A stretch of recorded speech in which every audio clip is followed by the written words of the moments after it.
అందరికీ హాయ్ అండి. Welcome to our YouTube channel చామింగల్ చిన్ను. ఎక్కడికా రెడీ అయ్యామనుకుంటున్నారా? నిన్న సండే కదండి, చిన్న తిరుపతి గుడికి అయితే వెళ్ళొచ్చాము. మా వారికి వర్క్ కొంచెం తక్కువ ఉందని ఇంటి దగ్గరే ఉన్నారు సండే. ఇంకా సరేలే ఖాళీగా ఎందుకు గుడికైనా వెళ్దాము, చాలా రోజులైంది వెళ్ళొచ్చి వెళ్ళొద్దామని బయలుదేరాం అనమాట. మేము ఎప్పుడు వెళ్ళినా బైక్ మీదే వెళ్తాం ఫ్యామిలీ మొత్తం. ఏలూరు నుంచి 1 గంట ప్రయాణం అనమాట చిన్న తిరుపతి. క్లైమేట్ కూడా పర్లేదండి, బాగానే ఉంది. మరీ ఎండగా లేదు, మరీ చల్లగా లేదు. అందుకే బైక్ మీద బయలుదేరాము. ఎప్పుడు వెళ్ళినా బండి మీదే వెళ్తాంలేండి. ఇంకా స్టార్ట్ అయిపోయాము అనమాట. బండి మీద స్టార్ట్ అయిపోయాము. 1 గంట ప్రయాణం తర్వాత మనం ఏలూరు నుంచి చిన్న తిరుపతికి రీచ్ అయిపోవచ్చు. హైవే ఎక్కేసాము. మరీ ఎండగా లేదు, మరీ చల్లగా లేదు. హనీఫ్ గడ్ అయితే ఒక నిద్రేస్తున్నాడు బండి మీదే. వాతావరణం అయితే బాగానే ఉంది, కోఆపరేట్ చేస్తుంది మనకి. ఎండ లేదు, వాన లేదు, బాగానే ఉంది. చూడండి, ఆకాశంలో మేఘాలు దూది పింజల్లాగా భలే బాగున్నాయండి. వాతావరణం చూడటానికి నాకైతే భలే నచ్చింది. మేము ఎప్పుడు వెళ్ళినా బైక్ మీదే వెళ్తా ఉన్నాను కదా. ఈ పచ్చడి పంట పొలాలు, ఈ నేచర్ని ఎంజాయ్ చేస్తూ అలా వెళ్ళిపోతామండి. పెద్ద ఇబ్బంది అయితే ఏం పడము బైక్ మీద వెళ్ళటానికి. బాగానే అనిపిస్తుంది నాకైతే. నేనైతే ఎంజాయ్ చేస్తూనే వెళ్తాను. ఇంకా 1 అవర్ తర్వాత మనం రీచ్ అయిపోతాం అన్నమాట. ఇలాగా రోడ్డు వేలోనే 1 అవర్ జర్నీ తర్వాత మనం రీచ్ అయిపోయాము. చూడండి, గరుడ వాహనుడు ద్వారకా తిరుమలకి భక్తులందరికీ స్వాగతం పలుకుతున్నట్లుంది కదా.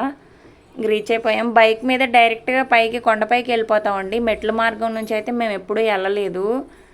ఇంకా ఫోన్స్ నాట్ అలౌడ్ కదండి. బైక్ బయట పెట్టేసి, ఫోన్లు కూడా బయట పెట్టేసి ఇంకా మేము గుడి లోపల దర్శనానికి అయితే వెళ్ళిపోతున్నాము. దర్శనం అయిపోయిన తర్వాత మళ్ళీ మీకు కనిపిస్తాను నేను. ఫోన్స్ నాట్ అలౌడ్ కదండి. దర్శనం అయితే అయిపోయింది. చాలా చక్కగా దర్శనం అయిందండి. అదిగోండి చిన్ను వాళ్ళ డాడీ హనీఫ్ వెనక వస్తున్నారు. నేనైతే ముందుగా వచ్చి ఫోన్ తీసుకొని వీడియో తీస్తున్నాను. 40 మినిట్స్ పట్టిందండి మాకు దర్శనం అవటానికి. ఈరోజు అయితే క్రౌడ్ బాగానే ఉంది. మరి బ్రహ్మోత్సవాలు స్టార్ట్ అవుతున్నాయనో ఏంటో, జనం బాగానే ఉన్నారు గుడిలో. గుడి బయట ఇలాగా లోటస్ పాండ్ ఉండదండి, ఎప్పుడు ఫ్లవర్స్ ఉండేవి. ఈరోజు ఫ్లవర్స్ లేవు.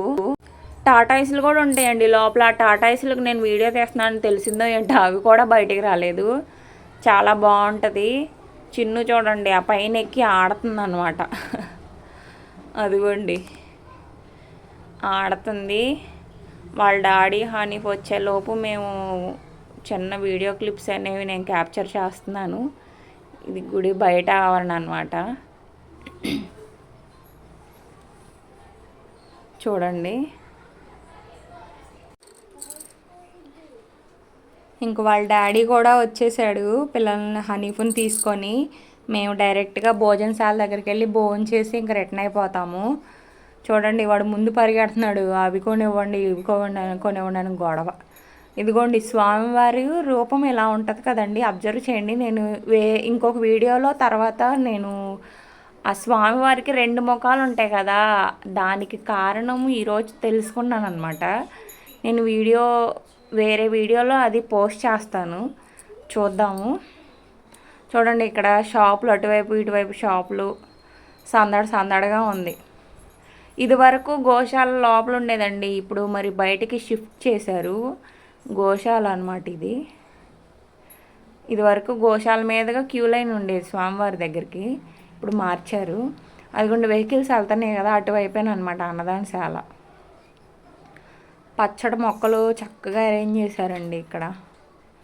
మరి వీటిని ఎంత చక్కగా మెయింటైన్ చేస్తేనే ఇలా ఉంటాయి కదా. చూడండి, ఎలిఫెంట్ షేప్లో మొక్కల్ని ప్రూనింగ్ చేశారు. అటొక ఎలిఫెంట్ ఇటొక ఎలిఫెంట్ పెట్టారు.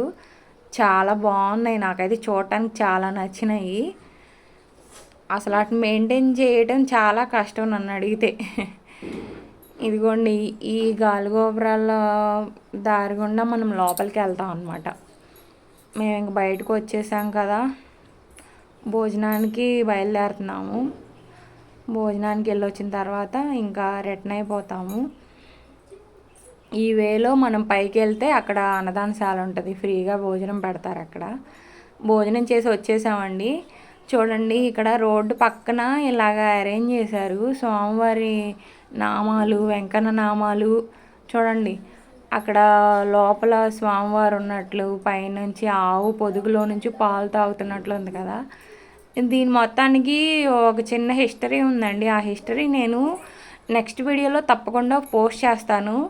ఈ వీడియోలోనే చెప్పడానికి వీడియో లెంత్ అయిపోద్ది అనేసి నేను వేరే వీడియో చేస్తానంటున్నాను.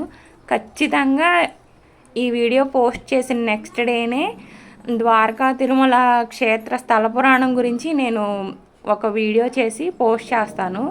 దయచేసి మీరందరూ తప్పకుండా చూడండి. నేను అసలు అక్కడ స్వామివారి గర్భగుడిలో మీరు గమనిస్తే 2 ముఖాలు కనిపిస్తారనమాట. స్వామివారు 2 ముఖాల్లో ఉంటారు స్వామివారు. దానికి కారణము అసలు ఏంటి అనేది నేను ఈరోజు తెలుసుకున్నాను అక్కడ పూజారుల వారిని అడిగి. ఇక్కడ ఈ మొక్క అన్నదానశాలకి వెళ్ళి వస్తుంటే కనిపించిందండి. అసలు భలే బాగుంది. అవి ఏంటి ఫ్రూట్సా, అవి ఆ చెట్టు కాయలా పువ్వులా ఏంటో నాకు తెలియలేదు, కానీ దగ్గరికి వెళ్ళాను అందుకని చూద్దామని. ఎవరైనా ఏమైనా అంటారేమో అని భయపడుతూనే వెళ్ళి వీడియో తీసాను. భలే బాగున్నాయి. అవి మొత్తం మీద కాయలేనమాట. అవి కాయలని నేను ఎలా కన్ఫర్మ్ అయినంటే, చెట్టు కింద పక్క ఒక ఫ్లవర్ ఉంది, పింక్ కలర్లో ఉంది. ఇదిగోండి ఫ్లవర్ చూడండి ఎంత అందంగా ఉందో. ఇది ఆ చెట్టు ఫ్లవరు, పువ్వు అనమాట. అవేమో కాయలు. ఎవరు చూడట్లేదని చూసి ఆగలేక నేనైతే కోసేసాను. ఇవేంటో కానీ ఎవరైనా వచ్చి ఈ వీడియో చూసి ఒకవేళ మోని కోసేసింది అని మా ఇంటికి అయితే రావద్దు. చూసి ఆగలేక కోసేసాను. నాకు నచ్చినాయి బాగా. ఇవి తినేవో తిననో పడేసేవో నాకు తెలియదు, కానీ చూడటానికైతే సూపర్ అంటే సూపర్గా ఉన్నాయి అనమాట. ఇంకా తెంగర పని చేసిన తర్వాత ఆ మొక్కలు అవి పూలు కాయలు అవి ఏంటో కోసేసిన తర్వాత రిటర్న్ అయిపోయామండి. వెదరు మేము వచ్చేటప్పుడు ఎలా ఉంది, ఇప్పుడు కూడా అలానే ఉంది. బయలుదేరిపోయాం అనమాట. ఇంకా చూడండి రిటర్న్ అయిపోయాము. Full happy. చక్కగా దర్శనం చేసుకొని ఇంటికి వెళ్తున్నాము. Đi ngơi là